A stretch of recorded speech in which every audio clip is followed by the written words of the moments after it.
Friends, welcome back to he man and he man fun and fitness. आज जो मैं topic में बात करने वाला हूँ, एक और तरीका है या फिर सही तरीका जो होता है आपका प्रोटीन कैलकुलेट करने का रिक्वायर्ड पर डे, आपको कितना रिक्वायर्ड है वो कैलकुलेट करने का सही तरीका मैं बताने वाला हूँ।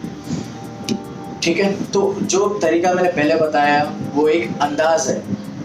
लाइक आपको पता है कि आपका बॉडी वेट 80 किलोज है, तो डबल कर दो, उसमें से इतना परसेंट कम कर दो, तो उतना अमाउंट प्रोटीन आपको लेना है, कम से कम आपको कंप्लीट करना है अगर आप एक्सरसाइज करते हो तो।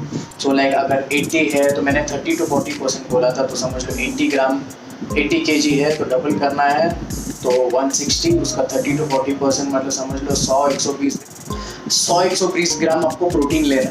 ठीक है, तो लेकिन इन फैक्ट क्या होता है, आपको ये समझना है कि आप जब भी कोई भी खाना खाते हो या फिर आप जो भी न्यूट्रिशन देते हो, आप आपके मसल्स को, बोन्स को और आपके ऑर्गन्स को फीड कर रहे हो। ठीक है, वो आपके वर्किंग पार्ट है बॉडी के। लेकिन फैट्स जो होता है वो आपका बॉडी का वर्किंग पार्ट नहीं होता, वर्किंग सेल्स नहीं होता, फैट्स डेड सेल्स होता है। तो मेरा कहने का मतलब ये है, अगर आपका फैट परसेंटेज 20 है और आपका बॉडी वेट 80 ग्राम है, 80 kg है, ठीक है, तो जो 20% फैट है, तो 80 का 20% अगर आप निकालते हो तो 16 अराउंड आता है। तो 16 kg को आपको कम करना है 80 में से, तो वो आता है 64। तो जो एक्चुअल बॉडी वेट है आपका फैट को एक्सक्लूड करते हुए वो है 64 kgs। तो अगर आप 64 को डबल करते हो तो आता है आपको 128। तो 128 ग्राम प्रोटीन पर पाउंड या फिर पर जो 1.8 ग्राम पर केजी आप जो देते हो, वो ऐसे कैलकुलेट किया जाता है।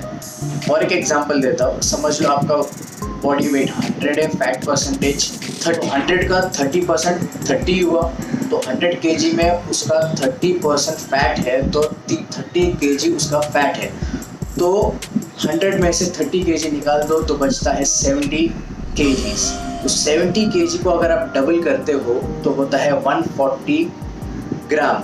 140 ग्राम प्रोटीन करीब करीब आपको देना है। तो इस तरीके से, ये एक तरीके से एक और एक्यूरेट वे होता है आपका प्रोटीन इंटेक कैलकुलेट करने का। प्रोटीन इंटेक जैसे आपका वर्कआउट, कसरत बढ़ा रहे हो, बहुत इंटेंस कर रहे हो, आप बढ़ाओगे तो बहुत अच्छी बात है। लेकिन अगर आप ये इंटेक को अगर मेंटेन कर रहे हो तो आपको कहीं ना कहीं कार्बोहाइड्रेट्स के थ्रू के हेल्प से प्रोटीन को स्पेयर करना है, और प्रोटीन का जो एक्चुअल काम है उसे वो करने में हेल्प होना चाहिए। तो कार्बोहाइड्रेट्स और फैट्स का अच्छा इंटेक आपको रखना चाहिए। ठीक है, तो बहुत सिंपल है, अगर आप 50 किलो के हो और आपका फैट परसेंटेज 12 है, तो 50 किलो का 12% हो गया 6 kg। सो 50 kg में से 6 kg निकाल दोगे तो 44 kg का वो एक्चुअल आदमी है। तो 44 + 44 आता है 88। तो 80 to 88 ग्राम प्रोटीन उसे देना चाहिए, उसके आसपास उसे रखना ही, 88 के आसपास रखो। ठीक है, या फिर आप दूसरा वे जो मैंने पहले बताया था वो कर सकते हो। अगर आप 50 हो तो 50 के डबल कर दो 100, उसका अगर आप 30% निकाल दोगे तो 70-80 ग्राम प्रोटीन आपको कंप्लीट करना है। लेकिन ये ज़्यादा एक्यूरेट वे है, और अगर आप ये टारगेट कंप्लीट कर सकते हो तो बहुत अच्छी बात है, बेस्ट है।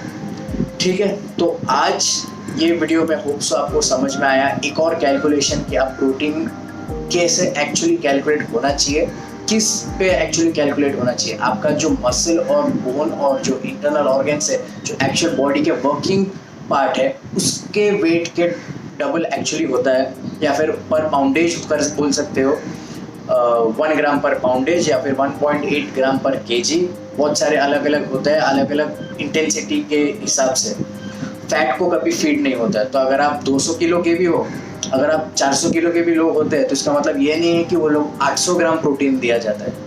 लोग होते हैं जो लोग बहुत हैवी रहते हैं, बहुत ओबेस रहते हैं, तो वो लोग को 800 ग्राम प्रोटीन नहीं दिया जाता है।